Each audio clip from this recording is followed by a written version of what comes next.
vidéo, on va voir ensemble 10 dramas que tu as probablement oubliés ou alors qui sont peut-être trop vieux et du coup qu'à cette période tu ne regardais peut-être pas encore de dramas. Et il faut dire que certains sont peut-être un peu plus difficiles à trouver sur certaines plateformes que les autres.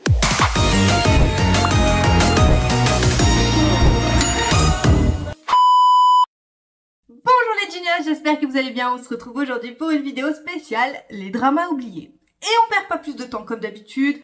Si tu en connais 1 à 3, tu es un pro. 4 à 6, un expert. 7 à 9, tu fais partie de l'élite. Et enfin, si tu les connais tous et que tu les as tous eus, alors là, je peux plus rien te dire, tu es le big boss. Allez, on commence avec le numéro 1. Defendant.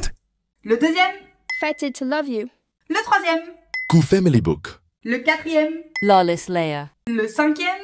49 Days. Le sixième. Hwarang. Le septième. Oh my ghost.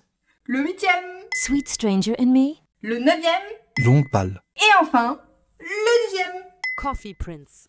Alors, dis-moi en commentaire combien tu en as vu. Et à partir de maintenant, je vais te dire quels sont les 3 que j'ai préférés. Si jamais tu souhaites en regarder. Déjà, on commence avec un de mes dramas préférés all time. C'est Defendant. Defendant, comme tu veux, on s'en fiche de la prononciation. Et avec Ji-sang. Et franchement, ce drama, il m'a fait traverser des émotions. C'est un peu comme Penthouse. Pas du tout dans le même style, même si ça reste un thriller. Mais c'est incroyable. En fait, il va chercher qui a tué sa famille. Il va y avoir plein de rebondissements. C'est pas du tout de la romance. Avec des énigmes, de l'action. Tout ce qu'on aime bien. Le deuxième que j'ai adoré, c'est 49 Days, ou 49 jours si tu préfères en français. Celui-là, il date un peu. Je crois que ça date des débuts des années 2000. C'est avec l'actrice Hyo-won et l'acteur Jang Il-woo. Alors ce drama, il est un peu triste dans le sens où notre héroïne, dès le premier épisode, elle va avoir un accident et ensuite elle va tomber dans le coma. Ça commence bien.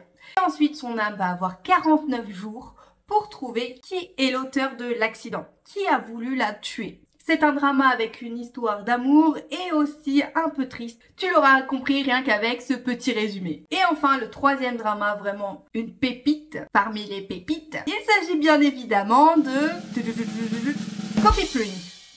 Et je pense que celui-là, on n'a pas besoin d'en parler. En vrai, il est ancien, mais je pense que beaucoup d'entre vous le connaissent. C'est encore une fois, comme dans l'épisode 1 que je vous avais fait sur les dramas oubliés avec l'actrice Yoon Eun-hye, que j'adore, et avec le très grand Gong Yoo.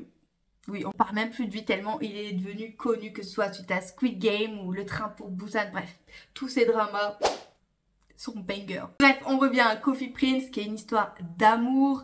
Et l'histoire est assez basique, hyper touchante. C'est l'histoire d'une jeune fille qui a des allures plutôt de tomboy, donc de garçon manqué, qui va travailler dans un café d'hommes. Voilà, c'est tout. Après, si je t'en dis pas plus, c'est surtout pour ne pas te spoiler, parce que je pourrais te dire pour qui elle va tomber amoureuse, mais non, je ne le dirai pas. Tu n'auras qu'à regarder le drama. Et toi, parmi ces 10 dramas, lesquels as-tu préféré? Dis-le nous en commentaire. Comme ça permettra aussi aux autres personnes qui n'ont pas forcément vu ces dramas de savoir lesquels ils pourront se tourner si jamais ils souhaitent en découvrir. Et moi, comme d'habitude, je te dis à mardi pour une nouvelle vidéo. Bye!